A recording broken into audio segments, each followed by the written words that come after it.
Hello, everyone, and welcome to this special Monday virtual roundtable. We are so happy to have all of you here with us today as we explore one district's use of our academic return on investment approach to distribute resources more equitably in their district.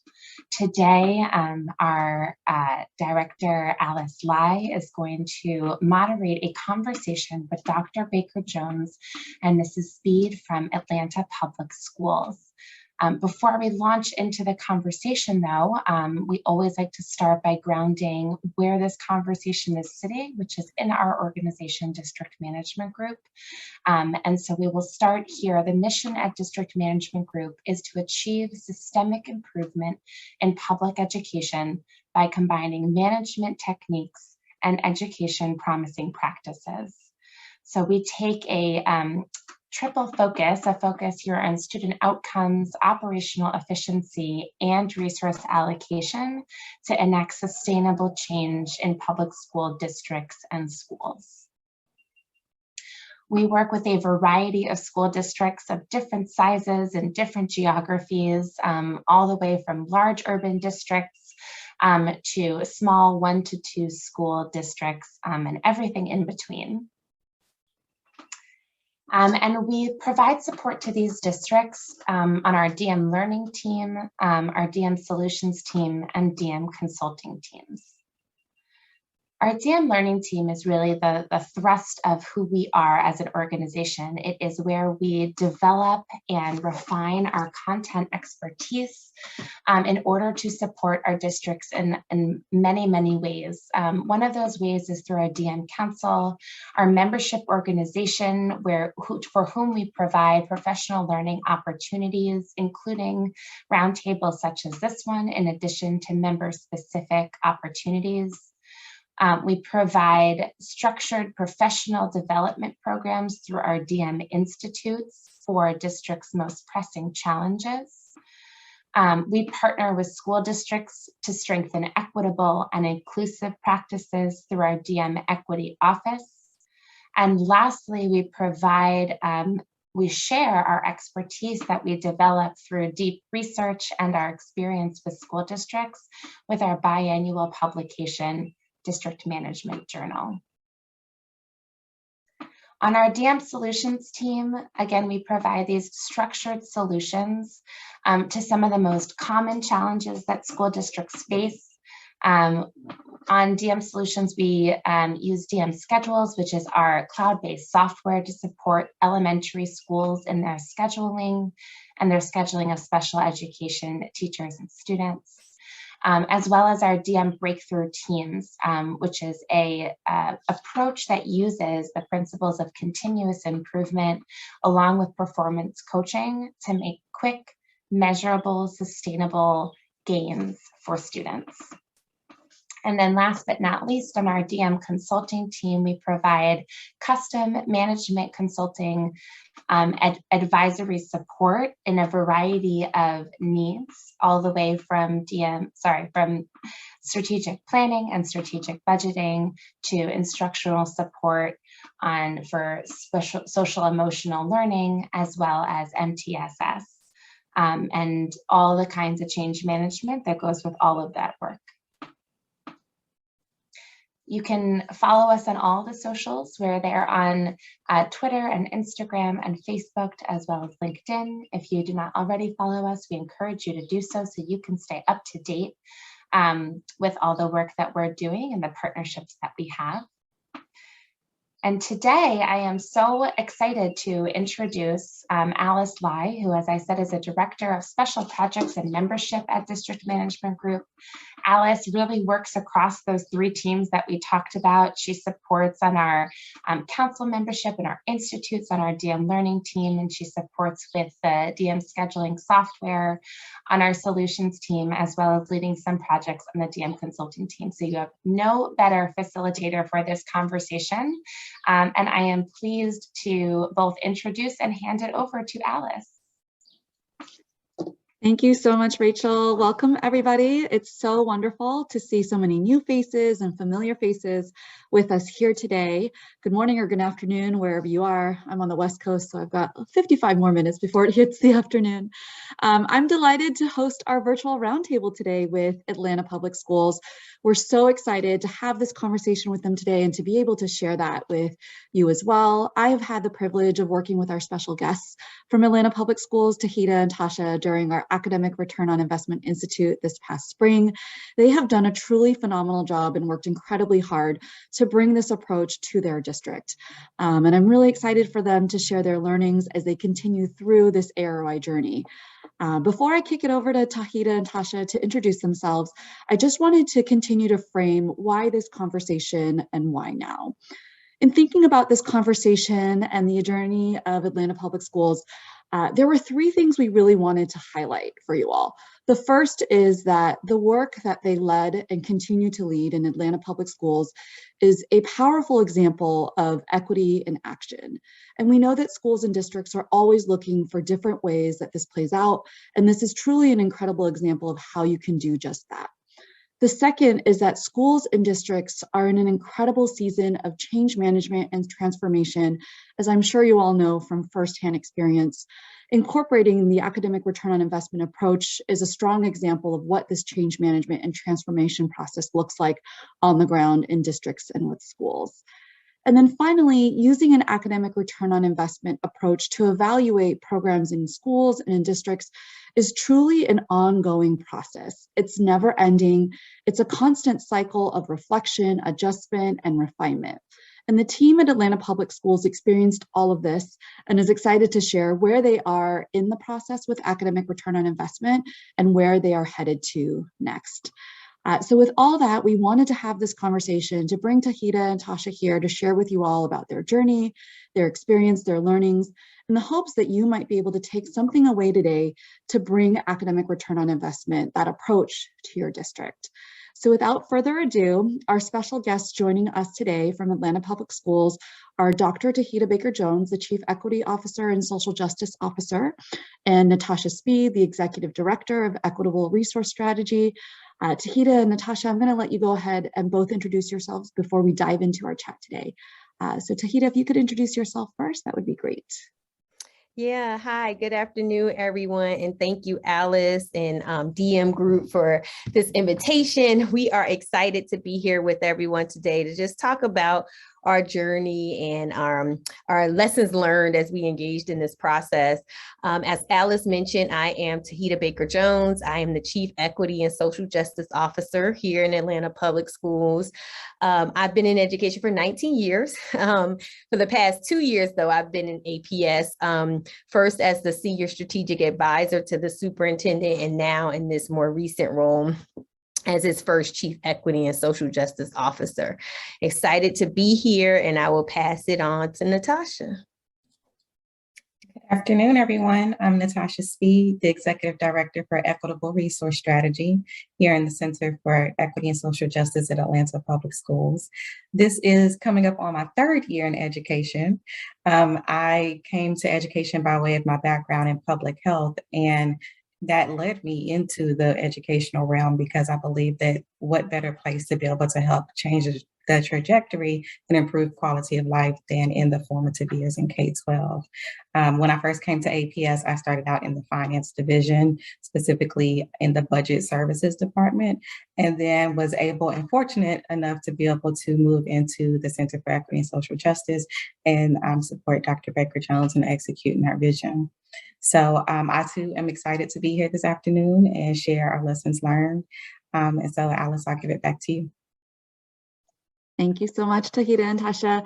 We're going to go ahead and if I could have our team pin Tasha and Tauheedah and myself so that we can see everybody as we're having this conversation. I have a few questions sort of planned to sort of begin and kick off the conversation.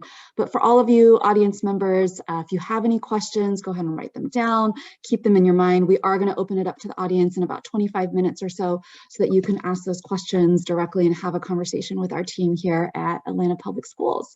So the first question that I have to kick us off is, What were you all noticing across Atlanta Public Schools that led you to academic return on investment?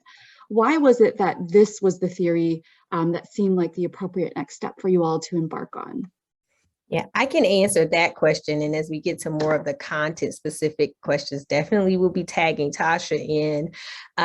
So when I first came here, as I mentioned, I'm the first Chief Equity and Social Justice Officer for the district.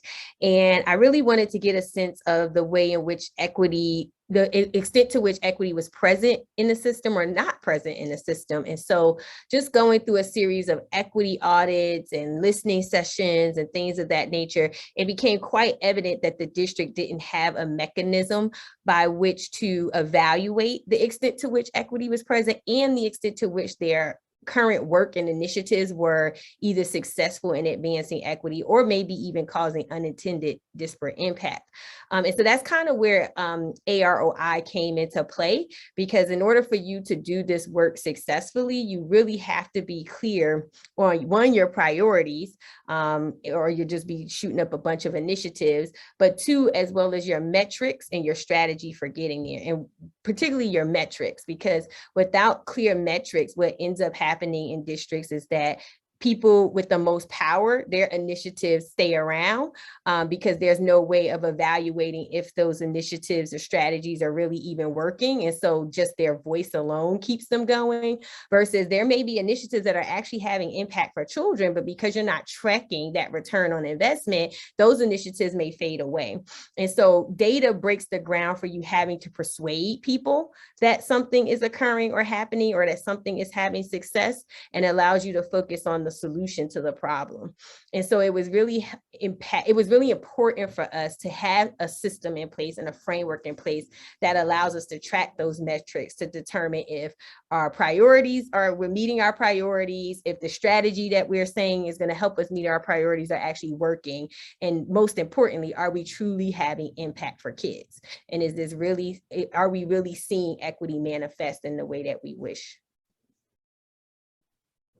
Thank you so much for that. I wrote down a quote that you said, that data breaks the ground to persuade people to focus on the solutions. I feel like that needs to be a slogan for academic return on investment. It's really clear that this was a strategy and approach that you believe in, that you knew about, that you knew that could be effective.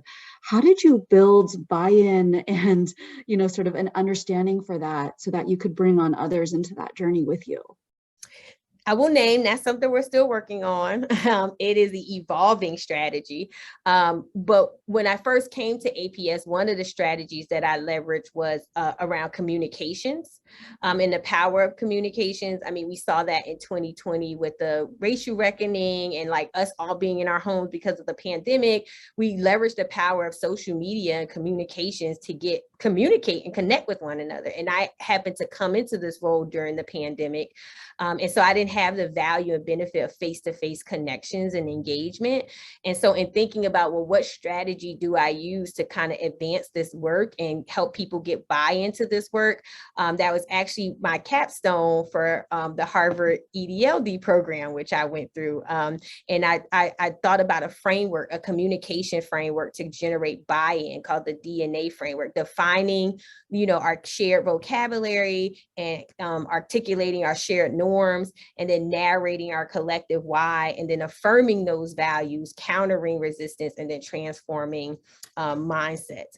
And so that was the first way. We just went on a massive communication campaign about why we were doing this work, why this work was important. And then when we finished our equity audits, I called it the Motown review, but we went around cluster by cluster, department by department, we're sharing the data and the findings and saying, hey, this is what's coming up in the data. How are we going to address this? How are we going to know we're having an impact? What do we need to see? And like, just from talking to community members and principals and teachers, one, they got a firm foundation, like, yes, there is a challenge that we need to address. There's a number of challenges that we need to address, and we need to start being more equity guided and data informed in our decision making. And that came up as a result of constant like feedback. If you had to summarize that feedback, those were the top line messages that came out, as being more equity guided and data informed in our decision making. And then that allowed us to introduce the conversation, and Natasha introduced the conversation. Okay, well, let's A-ROI, Doc, I think will be the solution to that challenge that keeps coming up. And that's kind of how we got to that point. That's really helpful. So that like whole experience of the equity review and the communication piece really served as a foundation to build upon, to like get people to that idea around A-ROI could be the tool to reach those priorities and goals. Yes. And I can share just a little bit more about the reason of offering A-ROI as an option. Again, before coming into equity, I worked in finance division and budget services and had an opportunity to build out what our 5-year plan would look like. And so we were moving into year 3 of that 5-year plan. And we had hoped that by the time we got to that place, we would be able to start to look at academic return on investment. And just so happens that with Doc coming in with the equity audits that our team has been able to perform, it really was the perfect priming for it to all come together hand in hand. And so when you talk about that buy-in, the good thing is the connection was already there between finance and equity, because it had been a long-term dream of finance and a new endeavor for equity to be able to bring it in all together. And so it was allowing us to hit 2 birds with 1 stone. Absolutely. That partnership between the finance team and the equity team, and sort of taking on this new approach to really evaluating a program, understanding what's working for which students at which cost, having that sort of partnership in place already, I think really set you all up for success to have those conversations throughout the Institute. Yeah, absolutely. So that was really helpful sort of in understanding the context.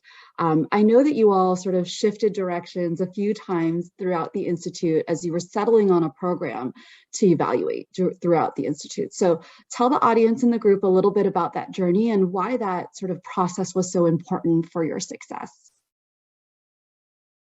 I'm going to tag in Natasha. I'll take that one. And so, yes, it was definitely a journey to land on our final project. I think throughout the process, we've gone through at least 3. And so it's interesting when you talk about getting that buy-in on the front end. When we first started to have this conversation with district leaders, we had some that really just jumped out and was like, hey, I want to be able to bring this, bring a project into this. And one of those namely was our HR chief. And so she specifically wanted to look at retention stipends. We know that this is something that we've done during the pandemic and want to have a better understanding if it's producing the outcomes we hope to see. And ideally, we started to have the conversations. And in the first session, we realized that so much of the focus really was student focused, and that was really where the key was for targeting programs. And so we realized that we needed to take that project kind of off the table for now. It's something we could consider in the future. In that process, we also started to have conversations with other district leaders around where could we really start to highlight a project that really is student focused. And there was lots of conversations, and I think there was some hesitancy as well around being able to name a specific project. When people think about academic return on investment, I think that sometimes there's a concern around, what does this mean for the project? What does it mean for the program? Also, what does it mean in the view and the eye of the public as well? I know that was something that came up for some of our district leaders. What does it mean if there is a open records request and there's an opportunity to understand that we're exploring? And the great thing I think about this process is academic return on investment with the framework that the DM group put together. It doesn't mean just sunset or extend a program. There's lots of options where you either expand it or you cater it and focus it to a specific segment of students. And so through those conversations and through your help, Alice, with being able to have those conversations and finesse those relationships even more, I think we were able to land on a final project. So the second one that came up was around signature programming. We recognize that one is a much larger program, and it would take much more energy and effort beyond what the time for this institute would allow. And so then we were able to then move it into finally settling on AP, advanced placement courses.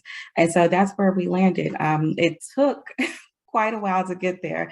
When I think about lessons learned and our process, our journey so far through this, I never anticipated that it would have taken that long to identify a project.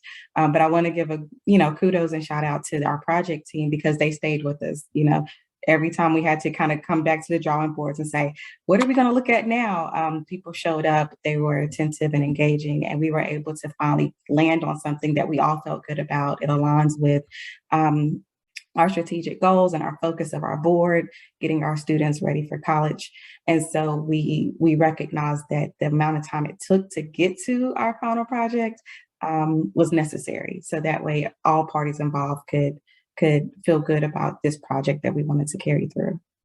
And I just want to tag on something for that, because I always say this to my team, and Tasha can attest to that, is that people don't fear change, they fear loss. Yeah. And I think what we did not give, we needed to give a bit more grace, and we appreciated that grace for that, because a lot of folks, as Tasha elevated, and I wanted to punctuate that, is that people view this as a process that means, well, hey, if my program isn't showing return on investment, what does that mean? And so everyone was very hesitant to volunteer a program, because not that they didn't agree we shouldn't be measuring return on investment, but it's that loss factor. What does that mean for my program, or the program that is my baby project or whatever? And so just giving some grace for that and doing the adaptive pieces, I think we could have done a better job in that space and gave more grace. The timeline for the Institute also pushed up against that a bit, but as you go through any process, you do have to hold space and grace for that sense of loss that people fear, which will make them hesitant to a process like this. And think through what would be your strategy to kind of coach them through that process so that you can really make it meaningful for your district as you go through an institute such as this. And something I will name is for anyone who's considering moving through the Institute, another lesson learned I took from that is just having constant and continuous communication with whoever your rep from the DM group was. Mine just happened to be Alice, who's facilitating. And I remember at one point, I think after our second project, and we started to switch, I called Alice and I was like, I think we have to wait till the fall. I don't think we're ready. We're going to need to wait. This is the third project now. Y'all guys are almost on to the second session. I was freaking out a little bit. And Alice assured me, she was like, well, Tasha, actually the work that you guys are doing is extremely important. It's important for the team to take that time to find the right project. And they were able to even support us in making sure that our team got caught up with all the sessions. And so that was definitely a lesson learned. And then beyond that process, instead of me, getting in my own head and being worried about what the process could look like, anytime a roadblock popped up or any concerns, I automatically communicated with Alice, and she was able to help us navigate through, which was extremely helpful in this process, especially with the shortened timeline for how long the Institute runs. Mm-hmm.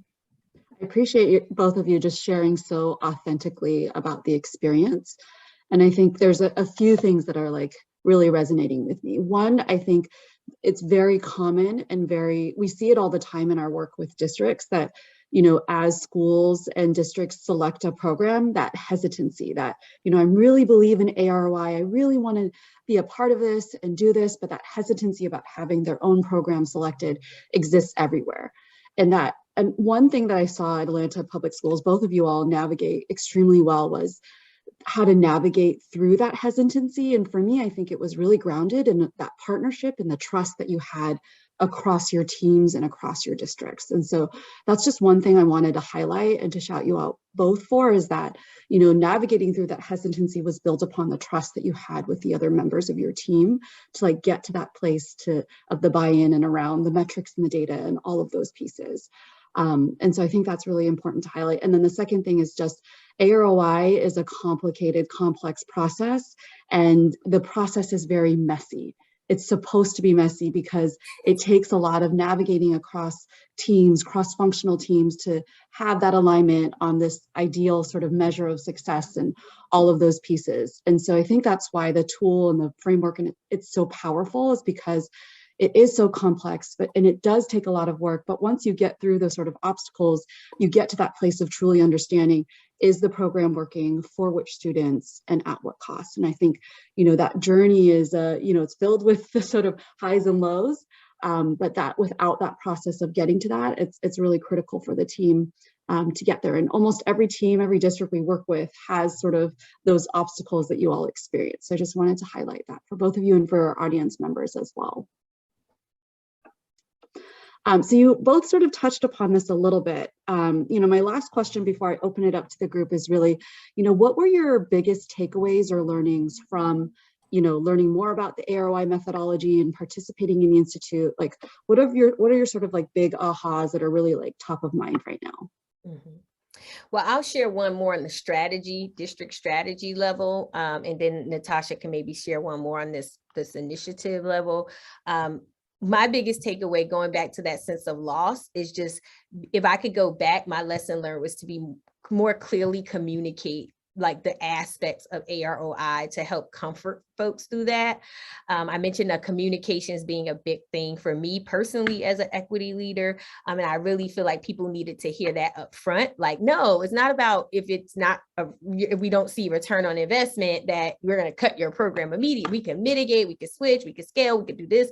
And so just making sure that was front loaded for folks as opposed to back loaded, I think might have helped. I also think maybe having more, I would have recommended having a session with all of our chiefs with DMGroup to understand the process and what it meant and how it should work and all of that. That was an opportunity lost that I feel that if we had done that on the front end, we might have also got a bit more buy-in at the district leader level as we move down, trying to identify a program as well. So those were like two big things that I thought about, like, if I could do this again, what would I do differently? And both of them had to do around communication. I'm sure there are many more, but communication is always my go-to about how I could have communicated better something. And so those are the two that stick out for me. And I'll tag Tasha for any others that may stick out for her. Sure. At an initiative level, I would say having someone who is a subject matter expert, someone who does the work, to be in the room, in the space, and one of the key leads connected to the project.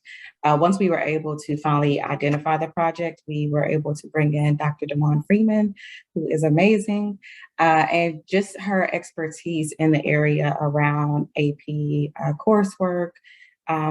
She was able to take, I think, what could have easily been 2 to 3 hours worth of work and like crouch it down into a matter of a couple of minutes, seriously, just from her historical knowledge.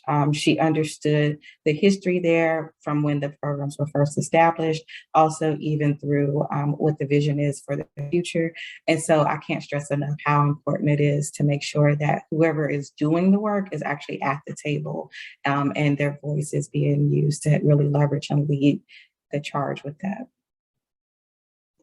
Those are such helpful reflections from both of you, I think, and something that, we at DMGroup can continue to like emphasize with the teams that we work with and recommend, I think, to ensure that there's that front loading up front to ensure that all the teams are set up for success. So I appreciate those thoughts tremendously. And then just really quickly before I open it up, Tasha, would you be able to provide just the group sort of a quick overview of like where you are with the project, sort of what you've accomplished so far, where you're headed next? And then for all of our audience members, get ready to ask those questions after we hear that update from Tasha. Sure. And then I also realized I talked about Dr. DeMond Freeman. Also, another important lesson was having other key folks who's connected to supporting the work on the team. So we had representation from our data team, our DIG team, as well as our finance. As you heard earlier, we partner with them. I think it's just helpful because as you work through the process and you get through each phase, those folks will become important to make sure they're involved to support the work. And it's better to have them in the table as a part of the cross-functional team, for sure. So that way it's not just a random email, hey, can you look at this for me? But they've been intimately involved from the beginning. So for our team, so you got to hear our journey and, we've switched projects a couple of times. So we finally landed on advanced coursework. We set our our program definition of success, it is 80% of all graduating seniors formally enrolled in AP courses will score the minimum readiness score on at least one college entrance exam. And so we landed on this because utilizing the target selecting tool, we recognize that it hit a lot of the areas that's necessary in order to form a project, but more beyond that, it really aligns with our strategic goal of making sure that our students are ready for college, career, and life, specifically honing in on that college one. We currently have a board goal that states that students are deemed ready for college if they score 3 or more on at least 2 of the courses. And so we want to make sure that, you know, this is an area we want to be able to pursue. As far as where we're at today, we've had a chance to identify our segments. So we looked at specifically enrollment by courses. Our students enrolled in are in a full course credit, 1 course or 2 courses, because again, based on our board policy, it's 2 or more. Also, what about performance? So our students scoring a 1, 2, or 3, again, tied to that board goal, because it says specifically that students should score a 3 or more on at least 2 or more classes. So that's the reason that we chose that definition of success. And we decided, as far as our comparison group, to look at SAT and ACT scores for students who are similar in demographics, but may not be in AP courses specifically, but they may participate in one of our other offerings, such as our IB or dual enrollment course offerings. As far as next steps, we were able to finally get to the place of having that definition of success, identifying the comparison groups, setting up our segments. Next phase is moving into our data analysis phase. And so at this point, we've had a chance to start to pull the data for our direct costs, and shout out to Harpreet Hora. I know she's on the call, our ED for budget services. So she and her team have already started to pull that data for the direct cost of testing. We will then start to move into indirect costs, being able to understand what the personnel costs connected to it is.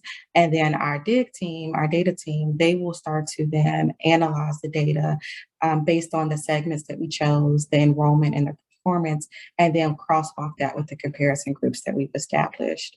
At this point, we're looking at a timeline of anticipating probably August to be able to have that work come together, just to take consideration for the load everyone has on their plate. I think that's another lesson learned. There is a specific timeline for the Institute. However, it doesn't mean that the work has to stop there. During our last coaching call with Alice, we had a chance to walk through our current status and where we're at and where we're going. So I think it was a really nice warm handoff for our team to be able to continue that work. And then at the closing of that, following being able to do the analysis, I know our team is going to come together to really think about what does A-ROI look like in the district. The framework that the DM group provided is great. The process was wonderful and hectic at times, as Alice said, but it's supposed to be messy. And I think now on the back half of that, we'll start to determine what does that really look like in APS moving forward, and how do we continue this at the district and level to scale it up and scale it out. Thank you so much for that, Tasha. So I want to go ahead and open it up to our audience members. I know we have superintendents, budget people on the call, chief academic officers, anyone who's sort of interested in learning more about A-ROI and potentially how to bring it to their district. So if you have a question that you'd like to ask our Atlanta Public Schools team, please go ahead and unmute yourself and ask away. It's a unique opportunity for us to engage in a conversation and learn from one another about the experience.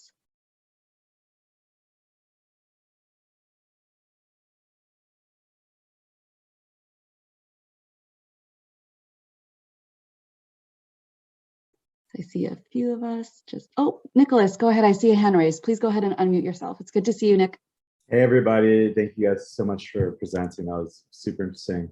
I'm curious, that quote you had, people don't fear change, they fear loss. I thought that was really prescient. And I'm wondering, other than that being an academic exercise, thinking about how to codify or to make clear how resources are being allocated and maybe getting out of provincialism, is there a point where the A-ROI concept does come down to allocating resources more fairly or more equitably? And if so, that is the ultimate end game. How does that play in with the setting it up and the framing? Because assuming there aren't new resources or new monies or new staff, something is going to have to be reallocated. Or if there is new money or new staff, why doesn't it go to X project instead of Y project? So I'm just curious, thinking through, and this might be like a year or two down the road, maybe you're not there yet. How do those concepts play into the planning process? Thanks so much. It's a great question, Nicholas. And I think that, so we're not there yet, but I think being able to understand that that was a key factor that created some delays in the beginning, we most definitely have to bring that into play on the back end. And so when I talked about, once we close out, being able to do the data analysis and identifying the findings of this particular project, that's going to be a time that this project team spends a considerable amount of time doing. So I kind of lumped that in when I said, what does this look like in APS? But seriously, I think that's a huge part of it, being understanding around how does this look connected to our budget development process and cycle, right? Also in our as schools and departments are rolling out new initiatives. Right now, we're in the process of developing our equity framework, and that has specific tools and things in it that this will start to be able to potentially lean into. And so I think whenever we think about what it looks like, our team hasn't had a chance to start to delve into that level of conversation yet, but we anticipate that that will be an area that we spend a considerable amount of time to really flesh out. As Dr. Baker-Jones said, then make sure that goes back to cabinet, to senior cabinet level, for them to be able to have their feedback and thoughts and connections with before we roll anything out district-wide. Dr. Baker-Jones? One of your question made me think about that, right? Like, how do we, how do we bake that into the A-ROI process to add some reflection points around that? Because I think that would be helpful before we even have to engage in those, brave or critical conversations that, folks themselves, as they go through the process, are taking a moment of pause to evaluate, okay, if your program isn't working, like what do you think about this? Like, what are the next steps? What does it look like to reallocate resources? So I'm all about giving the work back to where it belongs and having the owner of said initiative reflect on that decision or that question as well before it comes to us to make the hard decision in senior cabinet. So I do wonder, and I appreciate the question you elevated, Nicholas. I do wonder, like, how can we be more intentional, at least in our district, on baking those equity considerations and that reflection around sunsetting into the process, and crouching it more in an equity lens and equity focus.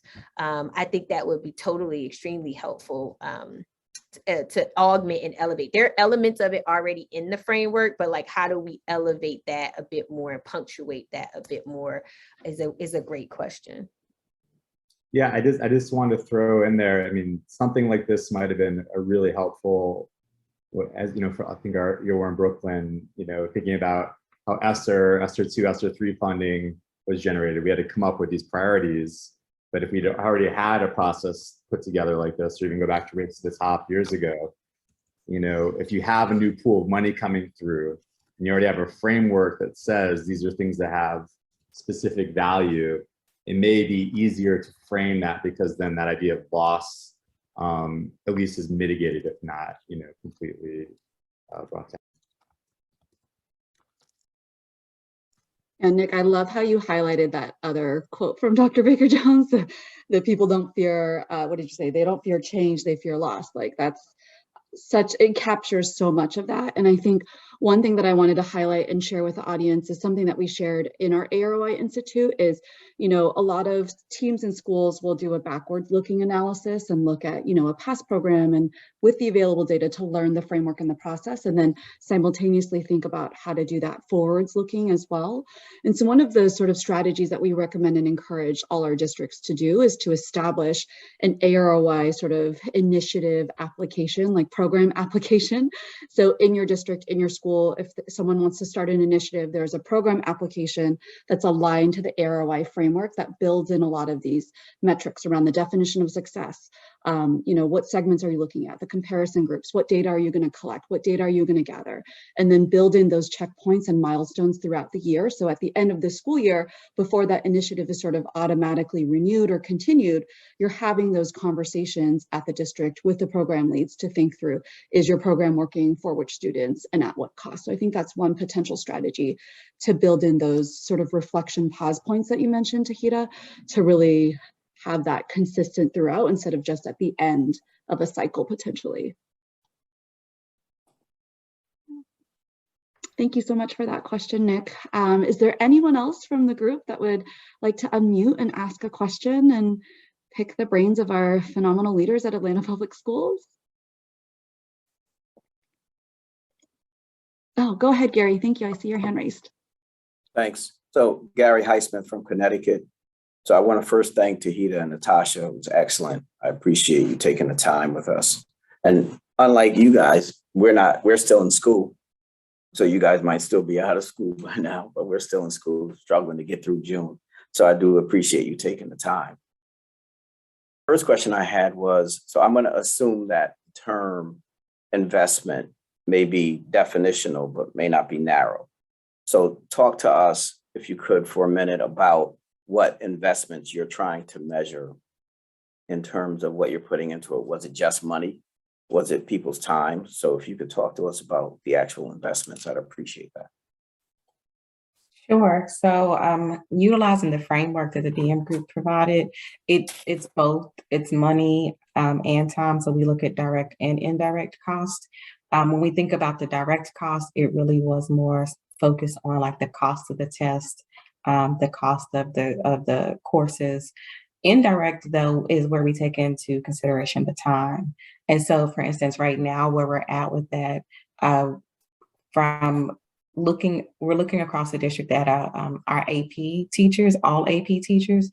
And so right now we have our dig team starting to dig and pull a list for us of all the AP teachers. So that way we can understand even more about them. We're looking specifically just over the past year right now, but so we can understand how many courses each AP teacher is teaching, as well as how long they've been teaching.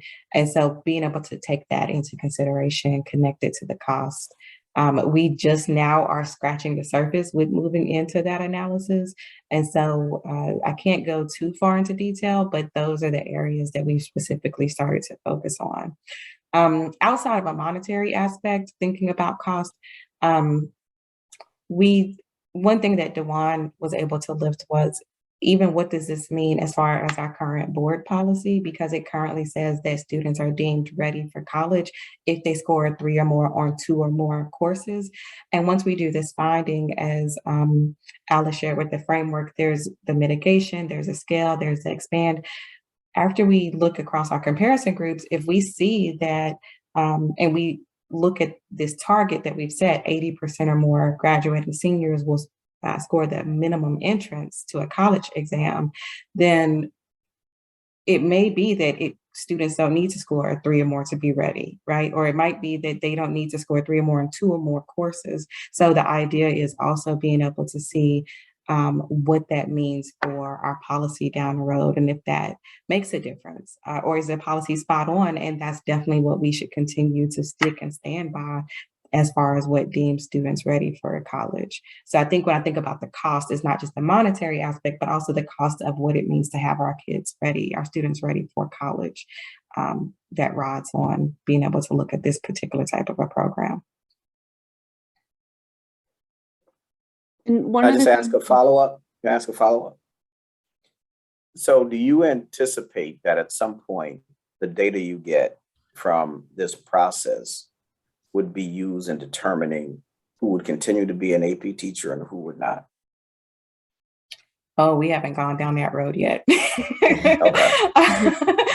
We haven't touched that conversation with the 10-foot pole. When I think about this type of a process that we're going through, our group has agreed that we've considered this to be more in a pilot phase for us to just get the experience and the skill set of being able to walk the process with the tools. We already are starting to, have ideas, as I shared, like, what does that mean for our board policy? So we've already started to kind of toss around, like, what does it mean for certain things, but we haven't delved into any specifics really, because this is just a discovery phase for us. And we definitely haven't talked about what it means for the number of AP teachers. But I think as we complete the data analysis process and the group starts to move into exploring those findings, we'll have a chance to better understand and have those conversations to understand what it means for not only this particular project, but also rolling A-ROI across the district.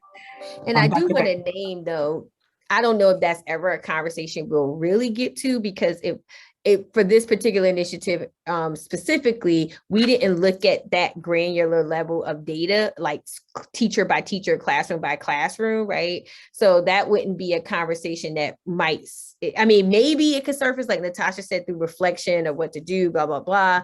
But the way in which we're using the tool is more at the systems level, with systems level programs and initiatives that are huge amounts of resources are going towards. So we actually developed an equity impact assessment, which identifies 3 critical choice points where you have to pause and factor equity into your decision-making and measure return on investment as part of your evaluation and monitoring process. And so if your program doesn't fit in one of those 3 buckets, then it probably wouldn't even go through this process. So we wouldn't probably get to that level of discussion where we're talking about the teacher level. So basically it has to impact all of the students in one school, all the students in one attendance zone, use a significant amount of district or school resources.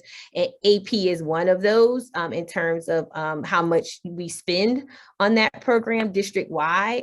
But it's more looking at, well, are we getting our money's worth at the district level for this program versus, more like programmatically, is it being, at the school level, what's happening?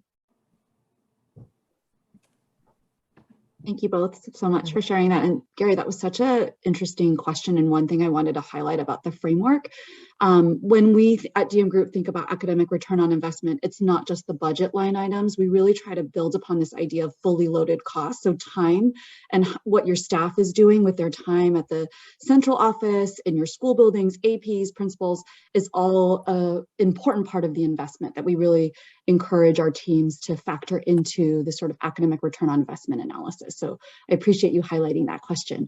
I see that we have a question from Dr. Anthony Lewis. I see your hand raised. You can go ahead and unmute and ask away. Thank you so much. Hey, first of all, thank you all for your work that you're doing and for DM Group for creating this space for this conversation. Dr. Speed hit on it a little bit a moment ago. I'm just thinking about, as far as board policy, to what extent has the work currently had any implications for board policy, or is there a plan to include some of this work in board policy that, I hope you all have a long partnership with DM Group, but after they're gone and after you're gone, the true legacy work will continue to live on?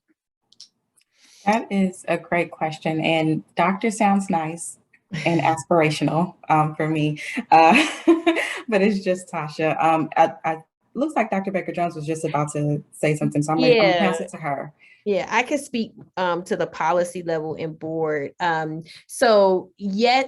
would say this was kind of already indirectly baked into our board policy. So our board passed a very explicit equity policy that directs the superintendent to factor equity into every decision that the district makes, including but not limited to a whole list of things that they listed that it needs to be factored into. And part of that policy requires that we evaluate systems and structures that may be causing unintended disparate impact on historically marginalized student groups. So A-ROI was one of the levers that we stated we were going to pull to implement said policy with fidelity. And so it's indirectly supported by board policy. There's nothing explicit that states that, you know, we need to do A-ROI particularly, but that policy supports it. In addition to that, Natasha elevated earlier that the A-ROI was something that our finance division has always been looking to do and engage in. And part of that has come from our board, who has been pushing the district to adopt some type of mechanism that measures our return on investment for the different initiatives and programs that we are pushing forward and implementing in the district. So our board is also aligned on that front, that this is too something that they have historically been requesting, wanting, and advocating for. And so with the two combined, it just was a perfect synergy. It's not necessarily at the board level, but it's more like now getting folks internally to say, okay, this is how we need to move forward to implement policy and board expectations with fidelity. And so, the board support is definitely there. Thank you. Mm-hmm. Thank you both so much. Thank you for that question. We have just about 5 minutes left because, you know, I want to make sure that I leave everybody with 5 minutes to transition to your next meeting.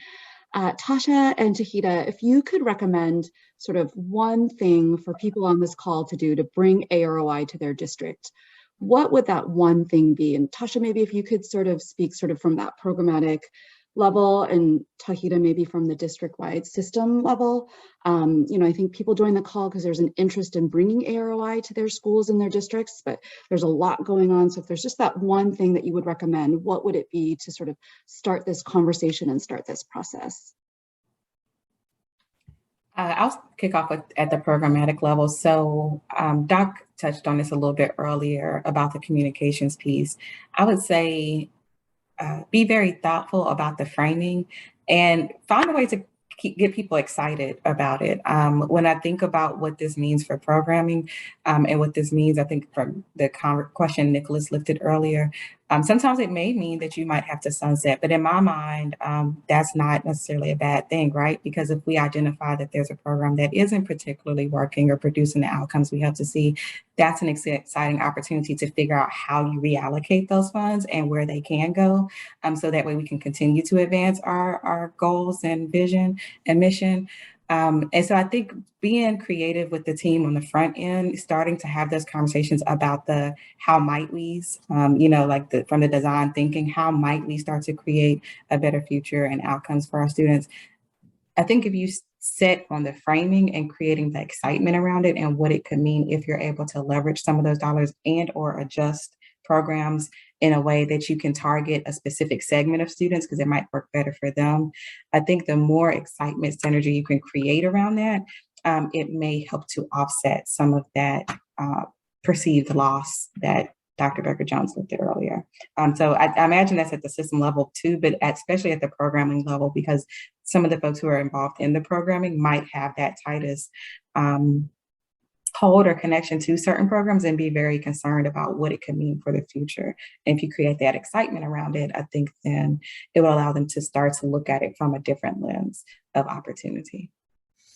And I would say be very strategic in how you roll it out in tandem with what Natasha lifted about creating that excitement and buy-in. I would say do that on the front end of it and loop in and align it as much as possible with your district strategic vision and mission as much as possible. Our superintendent is very equity focused, equity minded. She came in as an equity at the forefront leader. And so that helped to push the conversation forward and elevate the imperative because we were able to align it to that work in addition to what the board has elevated and lifted. But find where that alignment is and engage your senior leaders early, get that buy-in early and be very strategic. I will name someone lifted ESSER. One of the things that I leverage to push this and get people bought in at the senior leadership level is that once ESSER funds dries up, people are going to want to know what impact that money has had in our district. They're going to want to know how we spent that money. And if, like, that's a lot of money that districts are getting right now. And at some point, we're going to be held accountable for showing impact. And so we need to start measuring that sooner rather than later, and course correcting sooner rather than later, so that when those questions come up, we are not left like, oh, we just did a bunch of programs and no one really knows how it worked. So that's how I leveraged it. And I wanted to just elevate that as an option for folks, because someone mentioned ESSER funding and CARES funding. And that presents a great opportunity even to run an A-ROI framework through some of the programs that you in your districts may be doing with those funds. But that was initially how I got buy-in at the senior leadership level, even though we ended up on AP. Initially I got buy-in that way, which is how we ended up with stipends that we were using at first. So just wanted to offer that up as a suggestion as well. Thank you both. If I can.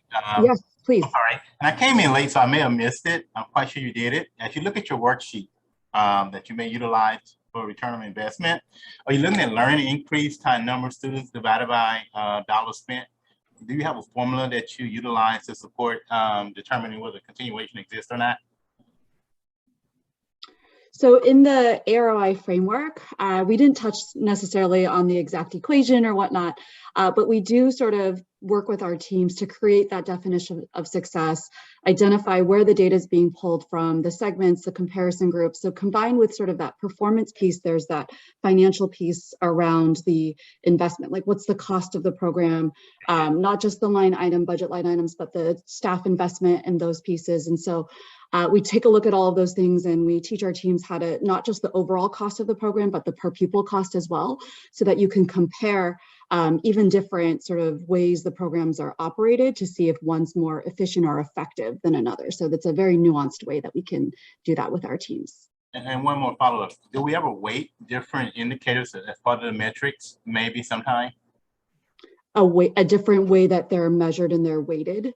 Yeah, you may weight different things, like if you're looking at time on task versus the learning proficiency, do you weight it anywhere within your formula if you have a formula? So one, Tasha, or were you about to answer that? Sorry. One way that we sort of work with our teams is to, when we look at academic return on investment, it's not necessarily a precise exact calculation, it's more of an estimate. So if something's important for you to analyze and evaluate, you can build that into your analysis. So if how much time staff is spending is truly important, that can be the factor that sort of drives the analysis. So there's a way that we can sort of support schools with how they differentiate that at the district level as well. Okay, and thank you, team, for this opportunity. I enjoyed hearing what's happening with you all. Yes. Thank you so much. I really appreciated the engagement of everyone and all your questions. They were so thoughtful. And I just wanted to say that I think one thing that's really resonating with me and what you shared, Tasha and Tauheedah, is really how academic return on investment is not just the tactical sort of analysis and evaluation, but really that adaptive piece around communication, building buy-in, those partnerships and relationships you've worked and developed with other people in the district have been truly critical to the success of the team. So that was just one thing that really, a new learning that I took away from our conversation today. And I just wanted to thank you both so much for joining us and sharing all that you learned on this journey with us. It's been truly such a pleasure to work with both of you. And I just thank you so much for joining us. And thank you everybody for being on the call with us. I want to give you all the gift of time back to transition to your next meeting. If you have any questions or need anything, please feel free to reach out to us. And if you have questions for Tasha and Tauheedah, I'm happy to connect you as well. Thank you, everybody. Thank you. Thanks, Alice. Thanks, everyone.